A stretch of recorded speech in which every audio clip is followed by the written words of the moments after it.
हम लोग इस वीडियो में फिजिक्स यानी कि भौतिक विज्ञान के दूसरे चैप्टर जिसका नाम है प्रकाश का अपवर्तन, तो आज हम लोग इसी चैप्टर से संबंधित जो ऑब्जेक्टिव क्वेश्चन शेष बच गए थे उन सारे ऑब्जेक्टिव क्वेश्चन को देखेंगे। हम आपको बता दें कि इसके पिछले वीडियो में हम आपको इसी चैप्टर से संबंधित 30 ऑब्जेक्टिव क्वेश्चन आपको बताए थे और जो बाकी ऑब्जेक्टिव क्वेश्चन शेष बच गए हैं वह हम लोग इस वीडियो में देख लेंगे। तो चलिए हम वीडियो शुरू करते हैं और आपको बारी बारी से सभी ऑब्जेक्टिव क्वेश्चन को बतलाते हैं। तो पहला नंबर क्वेश्चन कह रहा है कि जब प्रकाश की किरण हवा से कांच में प्रवेश करती है तो वह मुड़ जाती है। ठीक है, जब प्रकाश की किरण हवा से कांच में प्रवेश करती है तो वह मुड़ जाती है। ऑप्शन ए है अभिलंब से दूर, बी है अभिलंब के निकट, सी है अभिलंब के समानांतर और डी है इनमें से कोई नहीं। तो पहला का बी नंबर ऑप्शन सही हो जाएगा, अभिलंब के निकट। यानी कि जब प्रकाश की किरण हवा से कांच में प्रवेश करती है तो वह अभिलंब के निकट ही मुड़ जाती है। चलिए दूसरा नंबर क्वेश्चन कह रहा है कि किसी दर्पण से आप चाहे कितनी ही दूरी पर खड़े हों, आपका प्रतिबिंब सदैव सीधा प्रतीत होता है, तो संभवतः वह कौन सा दर्पण है। ठीक है, यदि आप किसी दर्पण के सामने सीधा खड़ी हो रहे हैं और आपका प्रतिबिंब भी सीधा प्रतीत हो रहा है तो वह कौन सा दर्पण है। केवल समतल, कि केवल अवतल, कि केवल उत्तल, कि या तो समतल या उत्तल। तो दूसरा का डी नंबर ऑप्शन सही हो जाएगा, या तो समतल या तो उत्तल। चलिए अगला नंबर क्वेश्चन हम लोग देखेंगे। फोटोग्राफी कैमरा का अभिदृश्यक होता है। फोटोग्राफी कैमरा का अभिदृश्यक कौन से लेंस का होता है। उत्तल लेंस का, कि अवतल लेंस का, कि उत्तल दर्पण का, कि अवतल दर्पण का। तो तीसरा का ए नंबर ऑप्शन सही हो जाएगा, उत्तल लेंस का। तो तीसरा का ए नंबर ऑप्शन सही हो जाएगा। चलिए चौथा नंबर क्वेश्चन देखेंगे। साइड मिरर के रूप में प्रयुक्त होता है। यह क्वेश्चन हम आपको बार बार बताए हैं कि साइड मिरर के रूप में हमेशा उत्तल दर्पण का प्रयोग किया जाता है। जो गाड़ी में ड्राइवर के बगल में जो मिरर लगाया जाता है, जो दर्पण लगा रहता है, वह उत्तल दर्पण होता है, उसी को हम लोग साइड मिरर बोलते हैं। तो साइड मिरर के रूप में उत्तल दर्पण का प्रयोग किया जाता है। अब पांचवा नंबर क्वेश्चन हम लोग देखेंगे। तो पांचवा नंबर क्वेश्चन कह रहा है कि एक अवतल दर्पण की फोकस दूरी 10 सेंटीमीटर है। ठीक है, कोई अवतल दर्पण है जिसकी फोकस दूरी, कहने का मतलब कि एफ बराबर 10 सेंटीमीटर दिया हुआ है, तो निकालना क्या है, तो हमको सी बराबर निकालना है। सी कहने का मतलब कि वक्रता त्रिज्या निकालना है। तो पांचवा का बी नंबर ऑप्शन सही हो जाएगा, 20 सेंटीमीटर। यदि फोकस दूरी 10 सेंटीमीटर है तो वक्रता त्रिज्या 20 सेंटीमीटर हो जाएगा। तो 20 सेंटीमीटर कैसे होगा, क्योंकि हम आपको बताए हैं कि f बराबर r/2 होता है। तो f का मान हमारा यहाँ पर 10 दिया हुआ है, तो 10 बराबर r/2 हो जाएगा। इसलिए r बराबर निकालेंगे तो 10 गुना 2 हो जाएगा। यदि हम लोग इसको क्रॉस मल्टीप्लिकेशन करेंगे तो 10 गुना 2 बराबर कितना होता है, 20 सेंटीमीटर। इसका सही आंसर हो जाएगा। चलिए छठा नंबर क्वेश्चन हम लोग देखेंगे। किसी माध्यम के अपवर्तनांक का मान क्या होता है। अपवर्तनांक जिसको हम लोग शॉर्ट में म्यू बोलते हैं, और म्यू का यहाँ पर संकेत इस प्रकार से होता है। तो बताइए किसी माध्यम के अपवर्तनांक का मान होता है। तो छठा का सही आंसर हो जाएगा sin i बटे sin r। ठीक है, किसी माध्यम के अपवर्तनांक का मान sin i बटे sin r होता है।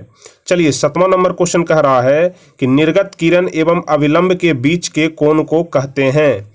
निर्गत किरण एवं अभिलंब के बीच जो कोण बनता है उस कोण को क्या कहा जाता है। ऑप्शन है आपतन कोण, कि प्रवर्तन कोण, कि निर्गत कोण, कि इनमें से कोई नहीं। तो 7 का सही आंसर हो जाएगा प्रवर्तन कोण। निर्गत किरण एवं अभिलंब के बीच के कोण को हम लोग प्रवर्तन कोण बोलते हैं। चलिए आठवां नंबर क्वेश्चन है। अवतल लेंस का आवर्धन बराबर होता है। अवतल लेंस का आवर्धन बराबर क्या होता है। तो अवतल लेंस का आवर्धन बराबर होता है v/u। तो 8 का डी नंबर ऑप्शन सही हो जाएगा। चलिए 9वां नंबर क्वेश्चन कह रहा है कि सरल सूक्ष्मदर्शी में किसका उपयोग होता है। तो यह क्वेश्चन हम पिछले वीडियो में भी बताए थे कि सरल सूक्ष्मदर्शी में उत्तल लेंस का प्रयोग किया जाता है। तो 9 का भी डी नंबर ऑप्शन सही हो जाएगा। चलिए 10वां नंबर क्वेश्चन देखेंगे कि किस लेंस के द्वारा सिर्फ काल्पनिक प्रतिबिंब बनता है। वह कौन सा लेंस है जिसमें सिर्फ और सिर्फ काल्पनिक प्रतिबिंब बनता है। उत्तल, कि अवतल, कि बाइफोकल, कि इनमें से कोई नहीं। तो 10 का ए नंबर ऑप्शन सही हो जाएगा कि उत्तल लेंस में सिर्फ काल्पनिक प्रतिबिंब बनता है। अब 11 नंबर क्वेश्चन हम लोग देखेंगे। एक उत्तल लेंस होता है, ठीक है, एक उत्तल लेंस होता है सभी जगह समान मोटाई का, कि बीच की अपेक्षा किनारों का भाग मोटा होता है, कि किनारों की अपेक्षा बीच में मोटा होता है, कि इनमें से कोई नहीं।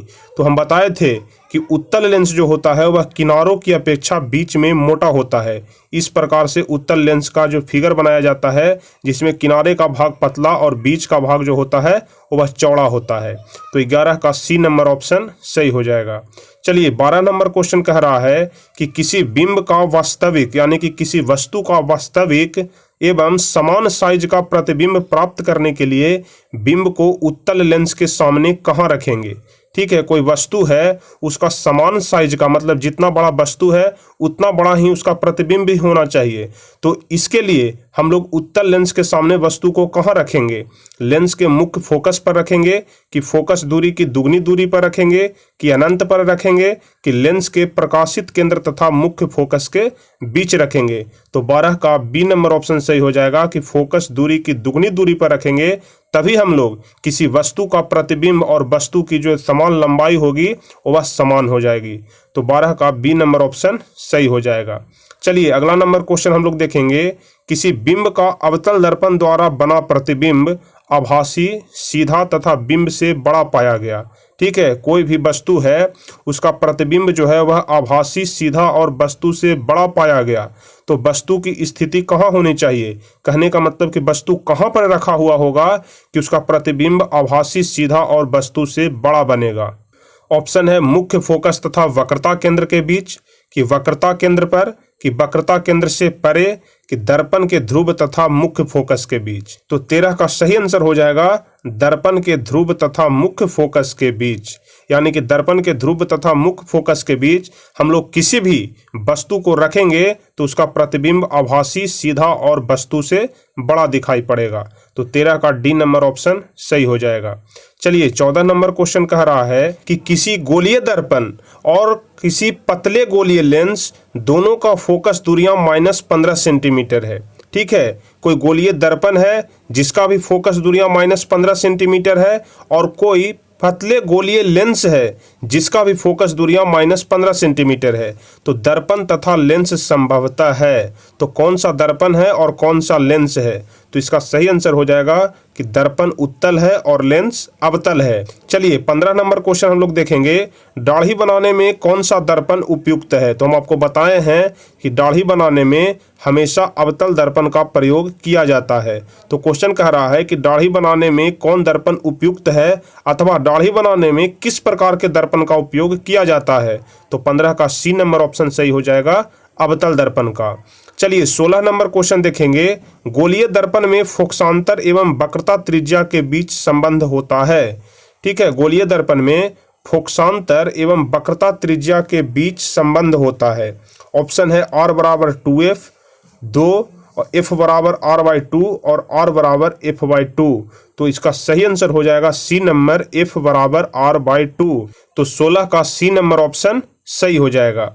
चलिए 17 नंबर क्वेश्चन कह रहा है कि अगर किसी अवतल दर्पण की फोकस दूरी f है। ठीक है, फोकस दूरी यहाँ पर f दिया हुआ है और देखिए यहाँ पर c बराबर r दिया हुआ है। ठीक है, c बराबर कितना दिया हुआ है, r दिया हुआ है।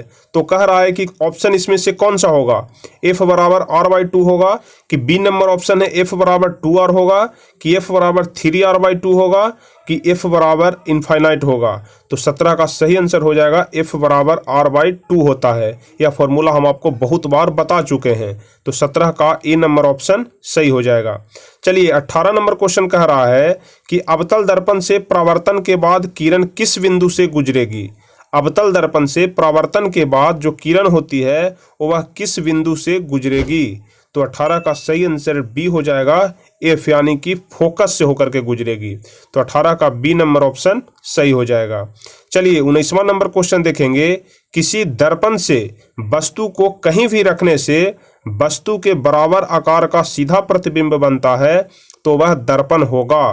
ठीक है, कोई भी दर्पण से वस्तु को कहीं भी रखने से वस्तु के बराबर आकार का सीधा प्रतिबिंब बनता है तो वह दर्पण होगा।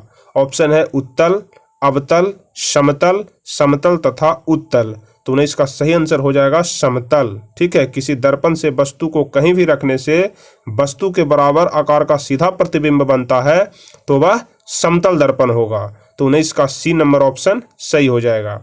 20वां नंबर क्वेश्चन कह रहा है कि प्रकाश के अपवर्तन के कितने नियम हैं। बहुत ही आसान क्वेश्चन है लेकिन बहुत ज़्यादा इंपॉर्टेंट क्वेश्चन है।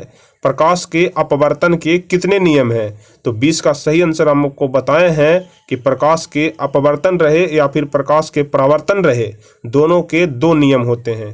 तो 20 का बी नंबर ऑप्शन सही हो जाएगा। 21 नंबर क्वेश्चन हम लोग देखेंगे, प्रकाश का वर्ण विक्षेपण किस उपकरण से संभव होता है।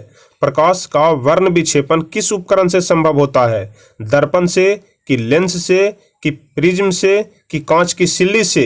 तो हम आपको बताए हैं कि प्रकाश का वर्ण विक्षेपण हमेशा प्रिज्म के माध्यम से ही संभव होता है। प्रकाश का वर्ण विक्षेपण प्रिज्म के माध्यम से ही होता है। तो 21 का सी नंबर ऑप्शन सही हो जाएगा। अब चलिए अगला नंबर क्वेश्चन देखेंगे कि किसी गोलीय दर्पण की वक्रता त्रिज्या 50 सेंटीमीटर है। ठीक है, किसी गोलीय दर्पण की वक्रता त्रिज्या 50 सेंटीमीटर है तो उसकी फोकस दूरी होगी। तो देखिए C बराबर यहाँ पर 50 दिया हुआ है। ठीक है, C बराबर 50 दिया हुआ है, हमको F बराबर निकालना है। तो हम आपको बताए हैं कि F बराबर R/2 होता है। ठीक है, F बराबर R/2 होता है। तो यहाँ पर F बराबर निकालना है, R का मान 50 दिया हुआ है तो 50/2 करेंगे तो 50/2 बराबर कितना होता है, 25 होता है। इसलिए F बराबर कितना आंसर आ जाएगा, तो F बराबर 25 सेंटीमीटर, यानी कि सी नंबर ऑप्शन सही हो जाएगा। चलिए अगला नंबर क्वेश्चन कह रहा है कि 1 मीटर फोकस दूरी वाले उत्तल लेंस की क्षमता होगी। 1 मीटर फोकस दूरी वाले उत्तल लेंस की क्षमता क्या होगी। ऑप्शन है -1 डायऑप्टर, बी ऑप्शन है 1 डायऑप्टर, सी है 2 डायऑप्टर और डी है 1.5 डायऑप्टर। तो 23 का बी नंबर ऑप्शन सही हो जाएगा, 1 डायऑप्टर। 1 मीटर फोकस दूरी वाले उत्तल लेंस की क्षमता 1 डायऑप्टर होगा। चलिए 24 नंबर क्वेश्चन देखेंगे। तो 24 नंबर क्वेश्चन कह रहा है कि किसी उत्तल लेंस की फोकस दूरी हमेशा होती है। क्या होती है, ऑप्शन है निगेटिव होती है कि पॉजिटिव होती है, कि पॉजिटिव निगेटिव दोनों होती है। तो इसका सही आंसर हो जाएगा पॉजिटिव, यानी कि धनात्मक होती है। तो 24 का ए नंबर ऑप्शन सही हो जाएगा। अब अगला नंबर क्वेश्चन देखेंगे कि प्रकाश का वेग न्यूनतम होता है। प्रकाश का वेग न्यूनतम होता है निर्वात में कि जल में कि वायु में कि कांच में। न्यूनतम कहने का मतलब कि प्रकाश का वेग सबसे कम कहाँ पर होता है, तो आंसर हो जाएगा कांच में। प्रकाश का वेग सबसे कम कांच में होता है। तो 25 का डी नंबर ऑप्शन सही हो जाएगा। 26 नंबर क्वेश्चन कह रहा है कि निम्न में से कौन सा पदार्थ लेंस बनाने के लिए प्रयुक्त नहीं किया जा सकता।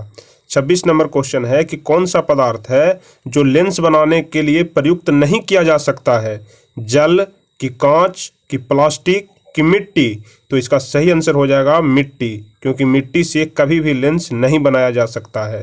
तो 26 का डी नंबर ऑप्शन सही हो जाएगा। अब 27 नंबर क्वेश्चन की तरफ हम लोग बढ़ेंगे। तो क्वेश्चन कह रहा है कि काल्पनिक प्रतिबिंब होता है। ठीक है, काल्पनिक प्रतिबिंब क्या होता है, सीधा होता है कि उल्टा होता है कि दोनों होता है कि इनमें से कोई नहीं। तो 27 का सही आंसर हो जाएगा कि काल्पनिक प्रतिबिंब हमेशा सीधा होता है। तो 27 का ए नंबर ऑप्शन सही हो जाएगा। 28 नंबर क्वेश्चन कह रहा है वह कौन सा दर्पण है जिससे हमेशा वस्तु से छोटा प्रतिबिंब प्राप्त होता है। ठीक है, किस दर्पण से हमेशा वस्तु से छोटा प्रतिबिंब प्राप्त होता है, समतल से कि उत्तल से कि अवतल से कि इनमें से कोई नहीं। तो 28 का सही आंसर हो जाएगा उत्तल दर्पण से हमेशा वस्तु से छोटा प्रतिबिंब प्राप्त होता है। तो 28 का बी नंबर ऑप्शन सही हो जाएगा। 29 नंबर क्वेश्चन है कि क्षमता वाले अवतल लेंस की फोकस दूरी होगी। यहाँ पर क्वेश्चन गलत हो गया है, इसलिए हम लोग अगला नंबर क्वेश्चन देखेंगे। अगला नंबर क्वेश्चन कह रहा है कि किसी उत्तल लेंस का फोकसांतर 50 सेंटीमीटर है तो उसकी क्षमता होगी। ठीक है, क्वेश्चन कह रहा है कि किसी उत्तल लेंस का फोकसांतर 50 सेंटीमीटर है तो उसकी क्षमता कितनी होगी। तो इसका सही आंसर हो जाएगा 2 डायऑप्टर। ठीक है, किसी उत्तल लेंस का फोकसांतर 50 सेंटीमीटर है तो उसकी क्षमता 2 डायऑप्टर होगी।